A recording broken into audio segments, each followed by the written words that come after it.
తర్వాత ఆయన ఒక 3-4 ఏళ్లలో చనిపోయే ముందు నాకు ట్రస్ట్ చైర్మన్గా చేశారు కాబట్టి రేపు 7వ తేదీన ఇక్కడ ఫతే మైదాన్ పక్కకున్నటువంటి స్టాచ్యూకు 9 గంటలకు స్టాచ్యూకు గార్లెండింగ్, అదేవిధంగా ఆ రోజులలో వెంకటరావు గారు ముఖ్యమంత్రిగా సంజీవయ్య పార్కు చేయడం జరిగింది.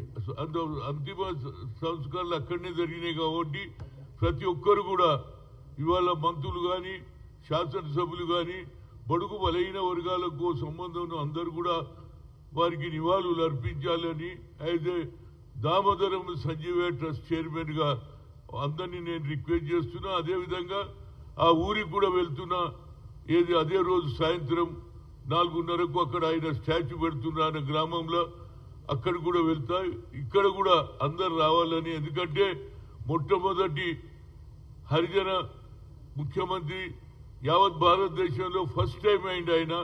ఆ తర్వాత చాలా మంది అయిననుకో అది వేరు, కానీ మొట్టమొదటి వ్యక్తి ఉమ్మడి రాష్ట్రంలో దామోదరం సంజీవయ్య గుర్తింపు ఉండాలి అని నేను గతంలో చంద్రబాబును కలిశాను, అదేవిధంగా పవన్ కళ్యాణ్ కలిసి అన్ని జిల్లాలలో పేర్లు ఉన్నాయి.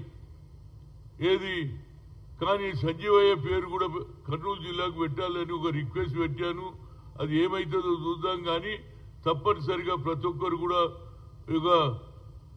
నీతి నిజాయితీ కలిగినటువంటి వ్యక్తి ఎక్కడ కూడా ఇవాళ ఒక కార్పొరేషన్ చైర్మన్ కౌన్సిలర్ అయితే ఒక 5 ఏళ్ల లోపల ఆస్తి సంపాదించడానికి ఆయనకు ఇన్ని పదవులు ఉన్న సొంత ఇల్లు లేనటువంటి ఏకైక ముఖ్యమంత్రి అంటే అది దామోదరం సంజీవయ్య.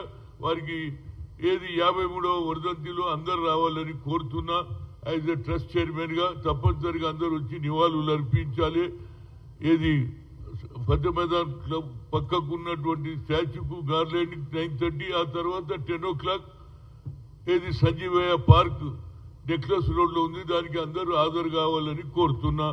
తప్పనిసరిగా ఈ వర్ధంతి సభకు అందరూ రావాలి, నివాళులు అర్పించాలని ప్రతి ఒక్కరిని బడుగు బలైన వర్గాలే కాకుండా అగ్రకులాల వారు కూడా తప్పనిసరిగా దీనికి వచ్చి ఆయనకు రెస్పెక్ట్ ఇవ్వాలని కోరుతున్నా. Thank you.